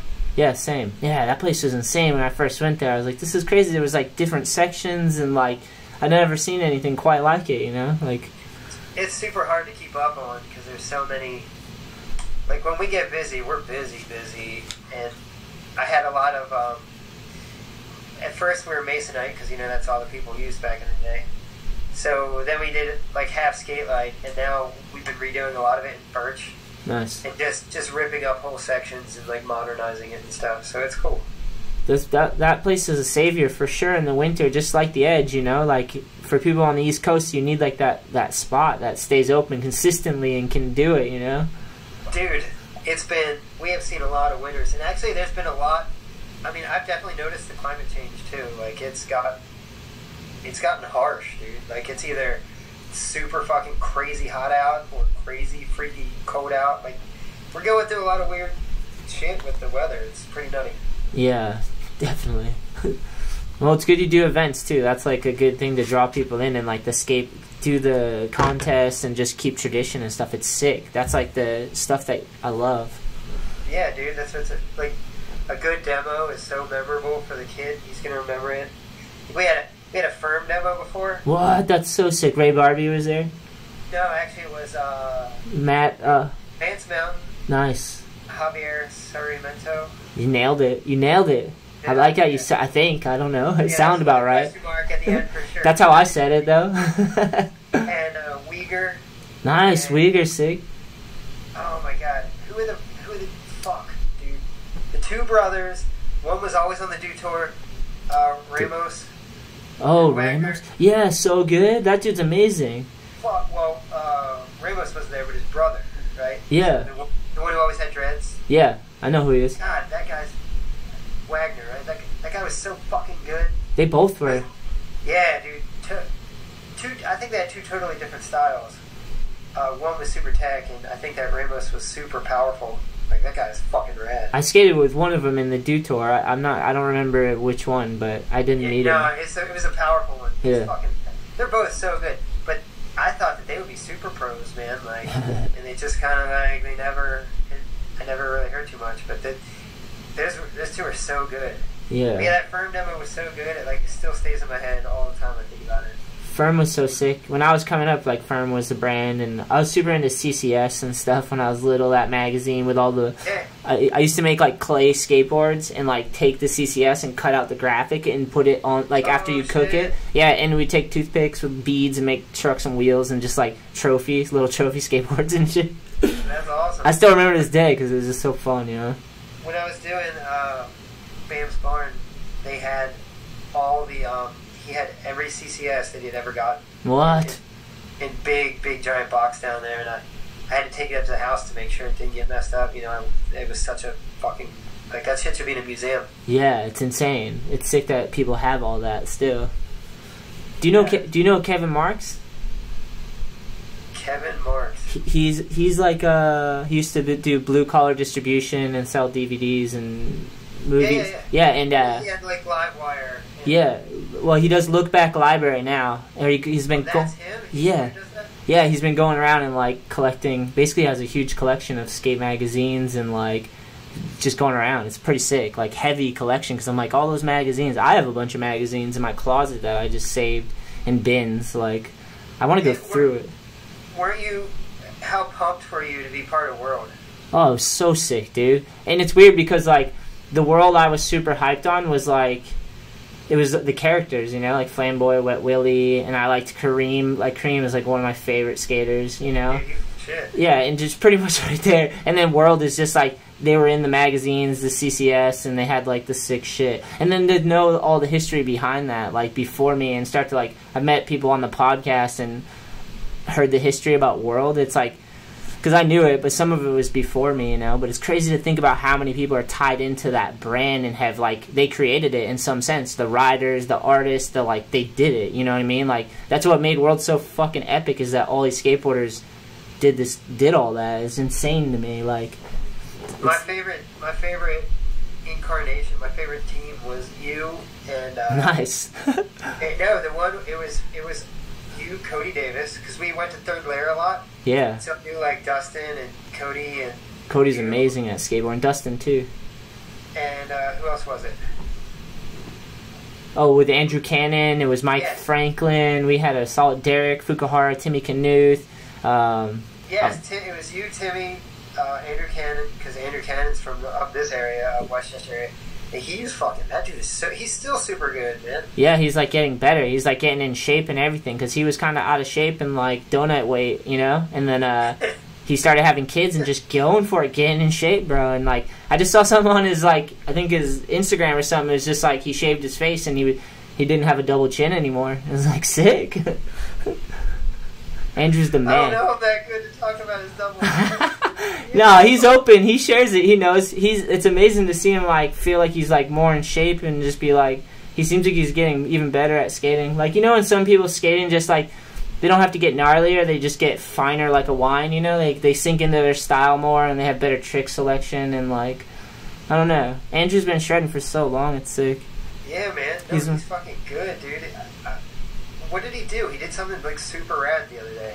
He was, you know what's funny about Andrew is he was super hyped on Wet Willie and Flameboy. Like, he was really like a driving force when I rode for World. Him, RP, and Charlie Thomas, and those guys were just like the team. And then they brought me in, and it was like kind of sick to like just be in there and do cool shit with them. With World, you know, it's like heavy. And then we just grew the team from there. It was sick. There was like so many gnarly dudes. Mike Franklin, you know Mike Franklin at all? He's the only one that I don't know. Oh, he's so gnarly. He's one of those people that is so epic, but he just keeps trying to hurt. Like, he almost, like, kills himself all the time, you know? Yeah, did he get hurt in the motorcycle? Yeah. He's amazing, though. He's, like, one of a kind, like Mike Franklin. Like, he's a survivor. I haven't talked to him in a while, but he seemed like he was doing better, you know? That's cool. But he's had a couple rough bumps for sure. But he's, like, still skating. Like, he almost lost his leg, and he's still charging it. Like, insane. But yeah, we had a crazy squad, and just thinking about the World, it's like so cool to be able to still work with World, because it's like such a rich history and legacy of skateboarding. It's like, you know, like I don't know. Just the art all the way down the line. Yeah, it's unbelievable. It's what got me into skating was the art. You know, all the art and the artists that did it. Like, I know it's part of the skaters too, because they all come together to make the art together and like the whole thing, you know. But it's unbelievable, it's sick. So think about dudes like Andy Howe, like that guy for me, like he, like, progression, like, to me, Andy Howe, like, you know, like, back in the day, he fucking was always progressing with everything. Yeah. Like, his art, his skating, like, everything, you know, New Deal fucking was all Andy Howe, like, So fucking Element, I forgot that him, you know, it was pretty much him. He was the start, right? Like, him and Johnny Schrift. Yep. It's so gnarly. That's sick. I like when people will, like, take... Underworld Element. Yeah, Underworld. They had the video, too, right? Yeah, Underworld. Sky Pages with Pepe, and fucking, like, Pepe was... I used to Martinez? See Pepe, yeah, I used So to go good. to DC a lot. We'd see Pepe a lot. Such a good style. Such good trick selection. So sick. Switchback heel, switchback tail, like... Yeah, hell yeah. Big back then. Like, dude, fucking Pepe ruled. So much skateboarding that's all around the... we were getting texts. Oh. We had texts come in. You want to see my warehouse? Yeah. Some boards. It's in my garage, but those are like some world boards and all I need decks in the back. Yeah, dude, I'm so pumped on World. Hell yeah, man. That's what Kevin... And the fucking All I Need team is amazing, too. Like, no joke, like, Timmy's one of my... That guy is so fucking good, man. I met him at Salt Lake Dew Tour. Oh, sick. I remember those Dew Tours. Yeah, I kind of miss them, man. I had a really good time. We used to go to all of them. I miss them too, dude, because they would like pay you just like as a skater. They would pay you like $1,500 or something just to go. Even if you got like last place, you'd still get a paycheck. It was like, and you go put on a show, skate, and like dudes that killed it and under pressure would make some money, and like it was sick. Yeah, like Gumby, we were there. Gumby. For the first time. Dude, Gumby's a fucking maniac. He won that first one, like the first one that I got him in the one in Baltimore. He got third place. I think he got like $20,000 or something. Wow, that's insane. And we went right to the strip club. Fucking spent it all. Dude. That's why you miss it. That's why you miss I think he thought it was like the beginning or something, you know, like, oh, I'll just get that 20 grand at the next one. Yeah. But he kind of like, he's a little bipolar, so he kind of had trouble dealing with that, and he kind of lost it a little bit. But, I mean, he went to a bunch, and he did all right for himself, but fuck, man. Yeah. 20 G's, first one was just making it rain, like Baltimore strippers. Woo! Yeah, that's heavy. That's an experience for sure. Yeah, he was like, hey, Bales, I don't give a fuck. Coming out the second story tonight. Fuck your hay bales. Wow. He's a good dude, though. Gumby's fucking rad. Hey, here's a random question. What's your poison? What's your drug intakes these days? Yourself? You know about me? That's hilarious. I don't know. I'm asking. So I have never, ever, ever You're lying. Just kidding. drank or did drugs. Really? Yeah. Nothing. Nothing, really. Just cold soda. Wow, amazing. Well, my dad, he was a super vicious alcoholic. Like, Yeah. beat the shit out of people. Actually, he killed 3 people. Gnarly. So Gnarly. Well, 2 of them were legit.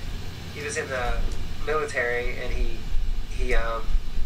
was in the Korean War, and he Seagaled them. So he was the cook. Did he have a ponytail? No, okay. You know what? Picture my dad with a ponytail. He's hilarious. But he was cooking a big ass cherry pie, and these 2 dudes came over the fence, sneaking into the camp or whatever, and he killed them. Holy shit. Imagine that situation. That's full Seagal, dude. Fully. Yeah, that is, right? It's fucking I'm like watching Under Siege, and I'm like, holy shit, that's my dad. That's a lot to live up to, Jason. Well, sort of. This other one's real bad, though, and this is crazy. So he had some, in the 40s, he had some car had some hood ornament that was a bullet, and some kid was crossing the street, and my dad was wasted driving a car, and the bullet went into the kid's head. Like, he actually just hit the kid and killed him. And the police came, and we're like, well, what the fuck's that kid doing walking across the street at night? And my dad was like, I don't fucking know, I'm drunk. They're like, oh, you're drunk? Go home and sleep that shit off, dude. What the fuck are you... Just... Fuck, man, this sucks. This kid should have been in the fucking way. Really? So my dad totally fucking DUI killed somebody and got in 0 trouble. Really? What? That's how shit rolled back then. Yeah. What? And he didn't stop drinking or nothing after that. He just got crazier as fuck. I guess if you can do that shit, like kill somebody and not get in any trouble, you must be like, I'm the fucking shit. You know, like, I'll do whatever. Yeah. So my dad was a fucking animal. And I just use that as an example of I'm like, I don't want to kill people or be an animal. So. I get that, dude. My mom was a savage. Yeah, it's hard enough throwing these hay bales out these fucking second-story windows. Breaking the law. It's funny, I was born from savages, too. My father was in a motorcycle gang, and my mom just, like, was a wild child. Yeah, like, not... The minute I saw you, I was like, he's gang offspring. I can fucking tell. No way. I can fucking smell it on him. No, I'm not, though. I'm a skateboarder, that's it. It's the only one I'm in. Even that one, I'm like, maybe. I think the first time I ever really talked to you was in that airport. Really? Yeah, you were going to do tour, and I'm like, oh shit, that's Shetler. He's going to... Well, actually, I probably talked to you when you were at the demo at the park. But yeah. Post that, then I was like, oh shit, that's Shetler. But those demos were just like, get to the park and skate your ass off. It wasn't like we'd hang out, but like, we'd fucking skate till we couldn't walk. It's so Alright, hold on. I was thinking about that. Yeah, actually, you killed it. Was it kickflip back left? Hell yeah, thank you. Yeah, I think about that all the time. Oh yeah, yeah, hell yeah, thank you. Yeah, I got that footage too. So we got that, and then another memory for me was Westgate with that amazing kickflip that day. Yeah, so good. Because he was so fucking little. Like, yeah. He was like 3 foot tall. He was so little. He still blows me away. Like he's still like, because we've been growing, and we're the same height as we were when he was like little. You know, he's the same distance away from me. Whenever I look at him, I still look at him like little Westgate. Yeah, right. Rodney's the same way for me. Like I've known Rodney since he was 10. So. Oh, sick. He's always little Rodney to me. That's sick. We used to go downtown, and some dude was like, "Oh, you hanging out with the big boys today?" He still says that shit. He's like, "Oh shit, I'm hanging out with the big boys today." That's sick. But that girl, who's that girl that rode for 5 Bro? She was like rubbing on Steve's head that day. Perry, maybe. I was like filming it, and turned around and was like, for like 15 minutes, she's rubbing on his head. And the whole time I'm filming it.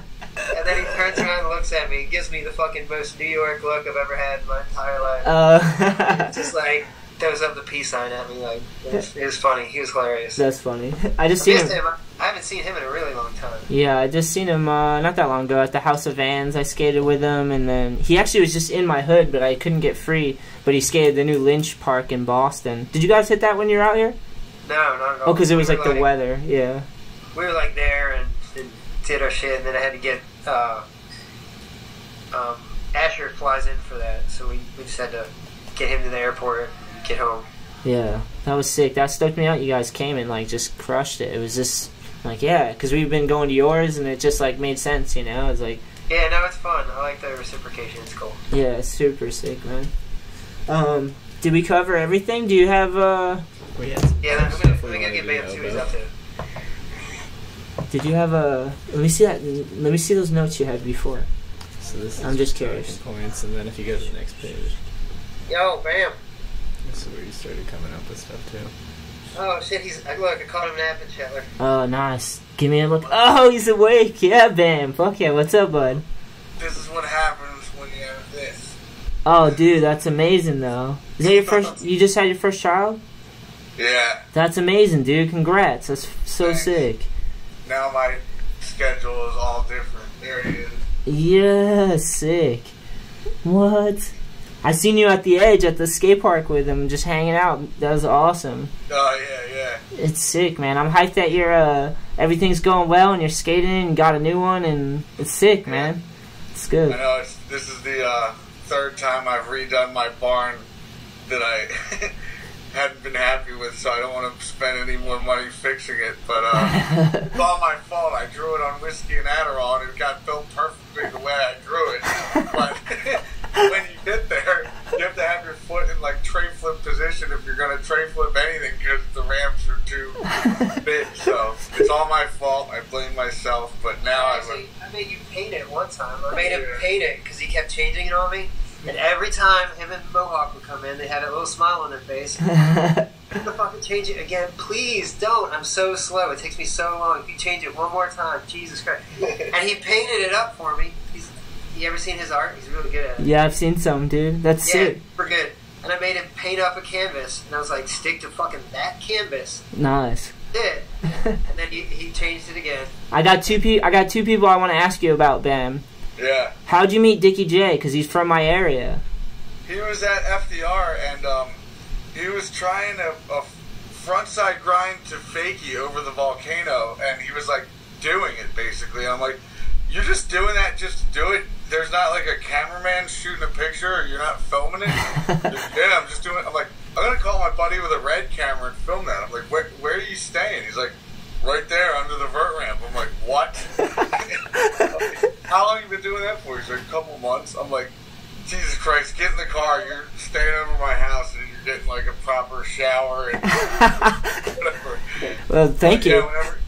So then I went to California, so I guess he had to go back home, and I haven't heard from him in a while. And I was like, damn, I wonder how he's doing. So I give him a text. I'm like, how's it going? He's like, I just got out of jail for 2 weeks. I'm like, why?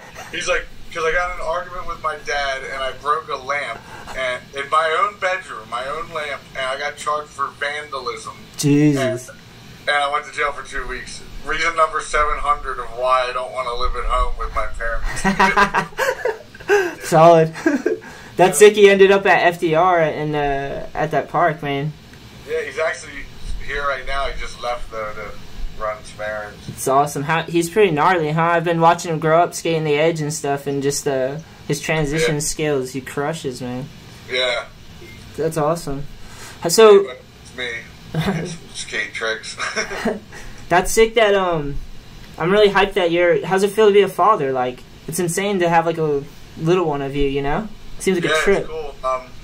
I went the walking and talking stages, the stage where I could wrap them up in bubble wrap and chuck them off of a vert ramp. Bounce. Dad, That's sick though. That's like I don't know. It just seems like the next chapter, dude. Like just some responsibility in that sense is a different way, you know. Mm-hmm. Seems heavy. I don't know. I'm scared of creating life. Yeah. I'm trying. Well, I gave you a name. You better name it Chapman if you have a baby. You've inspired me, Jason. You definitely got me hyped. That's a gnarly name. How did you guys meet? How did you and Jason? Probably through Novak, right? Well, I knew you at Cheapskates, but you were so little.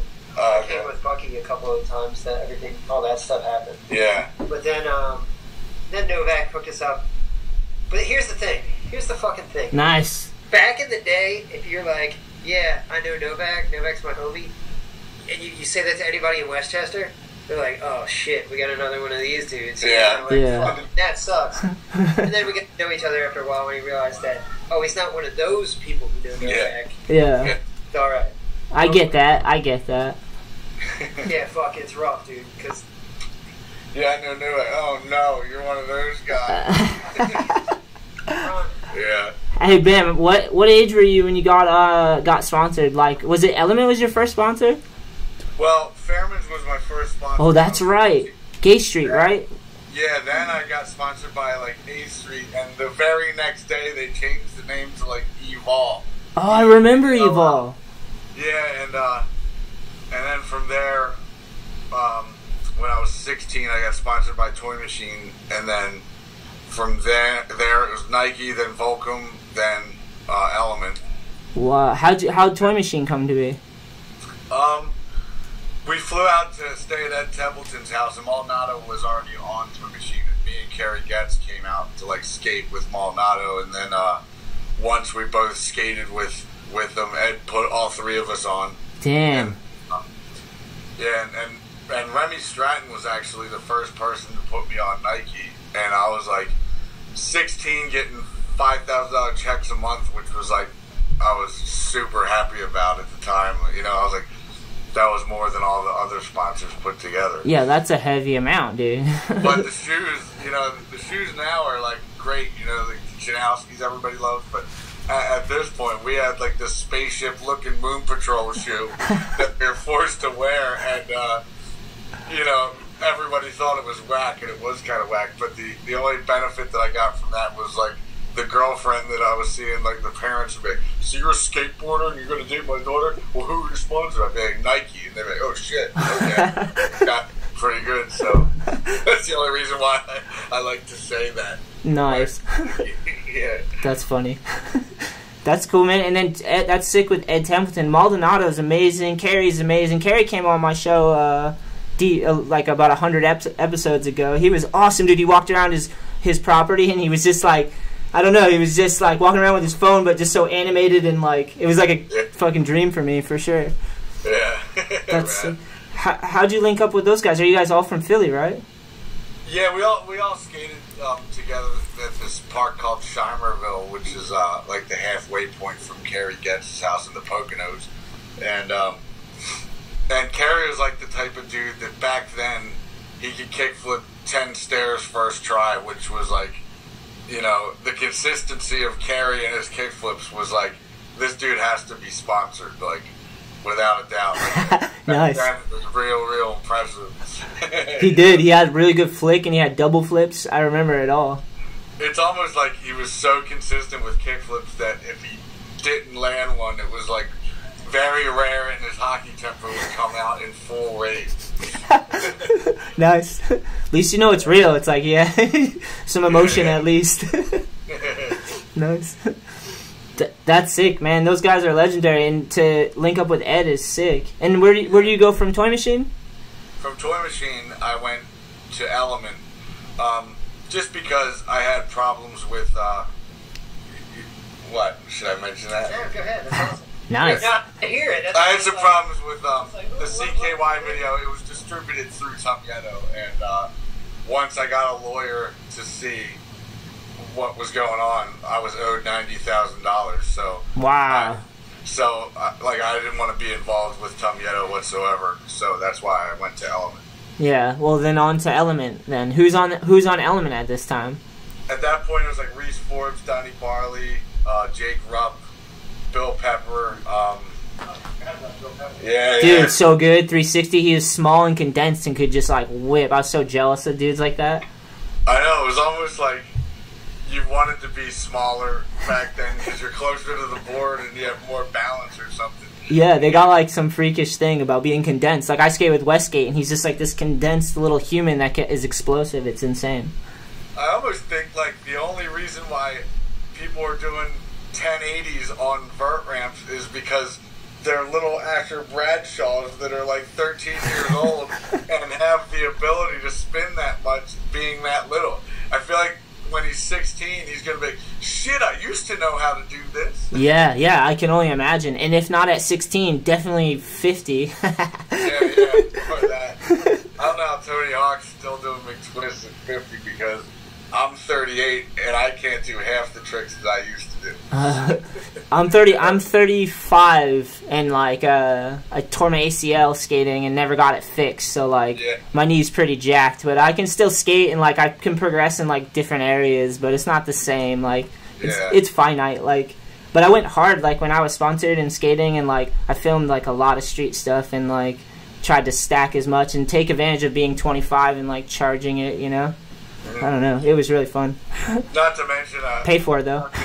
Yeah, I paid for it with skate slams, but also the jackass shit didn't help at all. Yeah, dude. Just random things like dropping in off of an 8-foot quarter pipe right into like a plexiglass wall. Like I hit my knee on it so bad that it had never been the same after that. Gnarly. Like, if I would have just had a knee pad on, but I was like too punk rock to refuse to do that. If I would have just done that, it would have been fine, but no. Yeah.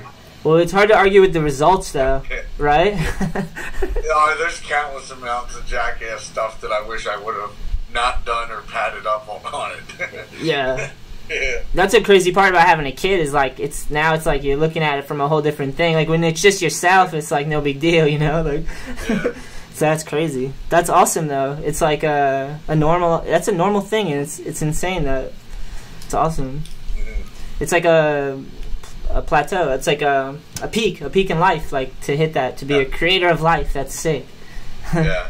Congratulations. It's full circle. How's your family? Everyone's good? Everybody's good. Yeah. That's awesome. My brother's like a mile away, and that's good. Yeah, he's got 4 kids too, so sick. Yeah. You guys will have like parties together, little kid parties. Yeah. There's only one thing that I noticed is like the TV constantly has this shit going on. Elmo! Nice. I find myself like singing like children's songs because they're programmed in my head now. I'm sure this shit. Yeah, that's crazy. I was how old's your child? 6 months. Oh, still so early. Yeah, my niece is like, I believe she's 4, I want to say, but she was like watching these YouTube channels where they're just messing with clay and like building stuff out of clay and then destroying it for like hours. She was like loving that. I just sat down with her and was like, this is what people are watching? Like, kids are watching? It's amazing, though.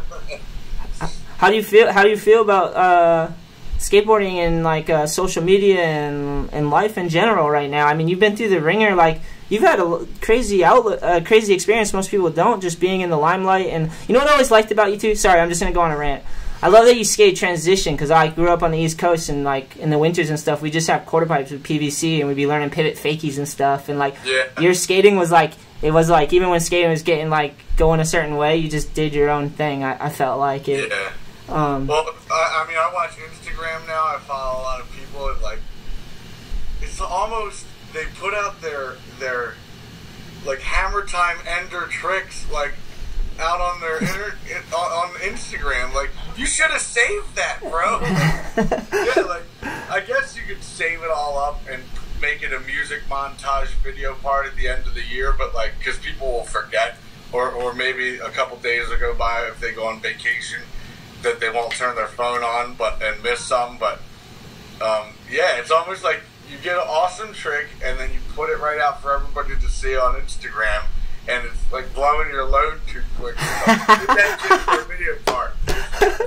Perfect way of saying it. Yeah. I love like we're working on a full length video right now, and we're still saving clips for that. And then we also do like a YouTube channel where we just film like the sessions and like the warm ups, and sometimes, you know, people get like a gnarly trick that they can do pretty well, and like, I don't know, it's sick, like with the media and everything. There's so many ways to create skateboarding stuff nowadays. It's insane. It's fun though. It's all with your pocket too, your phone. It's insane, right? Yeah. Like, we're able to. You could film on your phone, edit on your phone, put a music song to your phone. Like, everything can be done on the iPhone. Yeah, it's insane. Can't imagine, man. Yeah. Ooh, Bam was lucky enough to use an Avid back in the day. I used a Media 100 back in the day, and then Avid, yeah. Wait, what is it, Avid? Ooh, Avid was like... Avid Adrenaline. Yeah, I was using like shit fucking... When Dan Wolf was using SVHS VCRs and shit, Bam had the pimp stuff. He had an Avid computer. Oh, sick. That's awesome. Those are awesome. It was like a $60,000 program, and I also had Beta SP VCR, which was like, I saved up 50 grand for that thing. What? And now I probably couldn't even get rid of it for $5. Oh. What it is now. Fuck. You know, that was before digital and all that stuff. So like, yeah, I had the top-notch $50,000 VCR, which is now worth still trouble. Yeah, but it covered some ground. Though. Yeah. Did its job. Yeah. Yeah, it's crazy nowadays. I trip on it all the time. I definitely don't ever want like video parts to die. Yeah. I love video parts. You think I guess clearing music costs a lot of money, but you know, what was that new? Was it new Etnies video or new American video? I think there was an Etnies one recently. Do you know? Dude, the music was so fucking bad on it that I couldn't watch any more skate tricks. I had to put it on mute and play a different, like, it was, whatever it was so bad, and they wanted to save money by not putting proper music on it, and it was unwatchable to me. Yeah, that sucks. You can't, the skating's what's awesome, you know? It was just 3 idiots like jamming in a room for like 12 minutes. I'm like, is this song ever gonna end? This shitty song. It's like, Bam made a YouTube video once with his music. Nice. As the track for the skating, and they tried to copyright violate Bam on Bam's music. Oh man, gnarly. I guess if like that's iTunes funny. Can hear the song, they'll like track it down. There's ways around it though. You can speed it up 1% or slow it down 1%, and they won't be able to track it. Yeah, I've heard that. I've actually heard that. My favorite thing is when we first redid the barn, Bam used a Faint song for the video, and they ripped it. This epitomizes Bam to me. Okay. Fucking rad. He's done a lot of cool shit, but I think this is the coolest because I'm a fucking video dude. Nice. He made the barn edit to a Faint song, and then it got ripped. So he's like, fuck it, I'll just remake the Faint song. Yeah. So he took his band and they remade the Faint song, which sounds fucking great. And then they, you know, just put the whole part back again with their version of the Faint song. Yeah, that's fucking... That's how hay bale throwing this motherfucker is.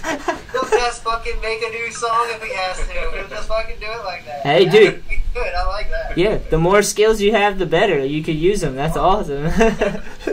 Music seems awesome to me, man. That's like... Do you sing, man?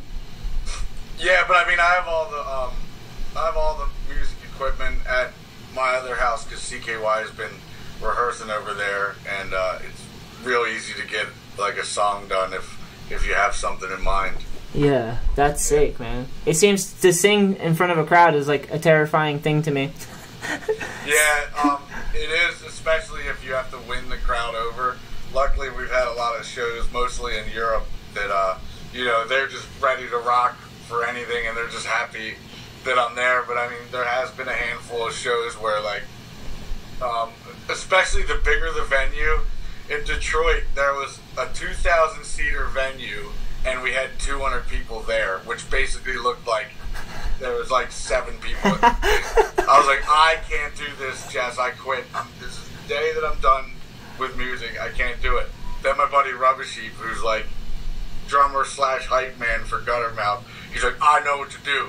He's like, everybody, all you motherfuckers in the crowd, get up on stage right now. So we had 200 people up on our stage, and that was like the perfect amount to make it like a proper show. I actually had more fun on that show than most shows that we've ever done, just because it was so intimate with the 200 people that were there. Yeah, that's but like seeing a massive, you know, like audience thing with nobody there, it was really hard to perform, especially the fast punk rock songs that we do sometimes. You know, like, you can't rock out when nobody else is rocking out. Yeah, come on, guys. It's sick, though. Those 200 people got an intimate-ass show. They were fucking part of the show. That's pretty sick. Exactly. Like, then it became fun. I never would have thought to do that. Yeah. But what a good idea on Rubbish Heap, because I was going to quit that day. Speaking of Rubbish Heap's fucking awesome. The whole time that I was building one of the versions of the barn, Rubbish Heap was there every day.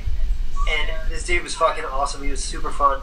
He came, I talked to him the other day about this. He came down the barn, and from the castle to the barn, there's a little bit of a hill or whatever. He's coming down on a fucking 10-speed, and just fucking slammed right over the handlebars.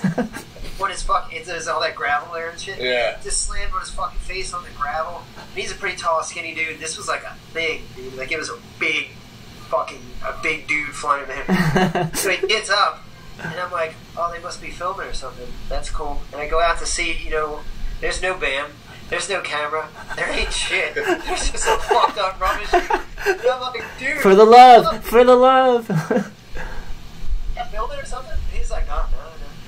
No, he was just fucking... Was he embarrassed? Yeah, I think a little bit. But then I asked him on Instagram the other day, I was like, hey, I was like, I haven't seen you in a while. What's up with that shit? And, you know, you slam it. He's like, in Australia, they put the brakes different. So he thought he was putting the back brakes on. Oh, fuck, like dude. Front brakes on. He was just going... Gnarly.